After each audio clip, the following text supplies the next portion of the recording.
চলতি বছরের এক আন্দোলন পাল্টে দিয়েছে পুরো দেশের রাজনৈতিক পটভূমি। শুরুটা হয়েছিল জুলাইয়ে কোটা সংস্কার আন্দোলন দিয়ে।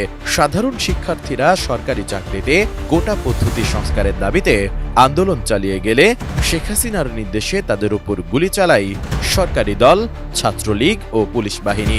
এরপর সেই আন্দোলন শেষ হয় সরকার পতনের মধ্য দিয়ে।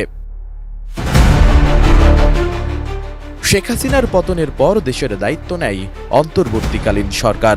ডক্টর ইউনূসের নেতৃত্বে অন্তর্বর্তী সরকার দেশকে নির্বাচনের দিকে নিয়ে যাচ্ছে। তবে সংস্কারপন্থীদের আশঙ্কা, দেশকে দ্রুত সংস্কারের দিকে নিয়ে যেতে না পারলে আওয়ামী লীগের আমলের দুর্নীতির স্মৃতি সাধারণ মানুষের স্মৃতি থেকে ফিকে হতে শুরু করতে পারে।